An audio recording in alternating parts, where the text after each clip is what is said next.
So I'm giving you guys just like a basic rundown of how these policies work. Now, the downside of these policies is that the majority of the expenses are absorbed in the first 10 years. Yes. That's a big difference between that and a like a regular, mutual fund investment ETF, or you working with a money manager or something. Yeah.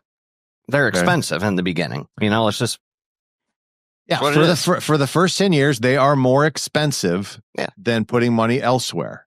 Oh, If I did a comparison between I'm putting $40,000 into a market-based investment versus $40,000 in a insurance-based investment, almost every single time, the market-based investment is going to have a higher return after 10 years. Yeah. Okay. Almost inevitably. Okay. But I have more than 10 years. So after 10 years, the expenses of most of those policies, if they are constructed correctly, if they are optimized,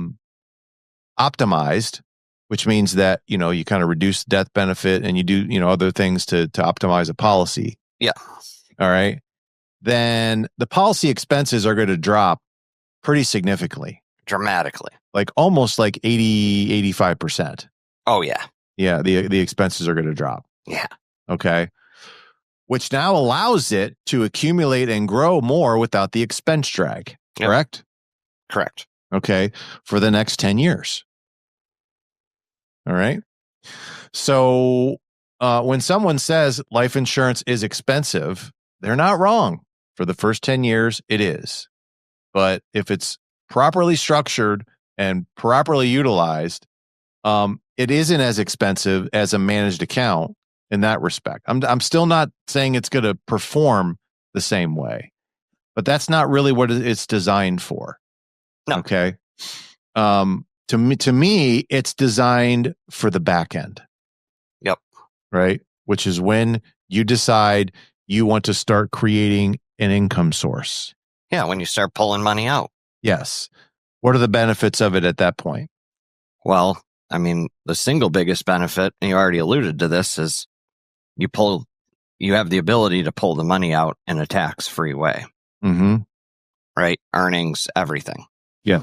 That right there is, saving you probably 30-35% compared to a 401k, say. Yeah. And let's even say that that just makes up the difference of what I would have earned in the 401k, that 25 or 30%. Because let's say that the balances are 25% higher in a 401k than they would be in the cash value life insurance policy. But I think the other huge benefit that gets overlooked is that some life insurance policies have what's called a rider. A rider is like an add-on, right? It's like getting leather seats in a car, right? You added it on. It's a rider. Yeah. Anyways, some life insurance policies have what's called a guaranteed lifetime income rider. Yeah. Just like it sounds, guarantees you that you'll get that tax-free income stream for the rest of your life. Yes. And yeah, basically you're guaranteed to get X amount of dollars each year till you die, whether you live to be 85 or 125.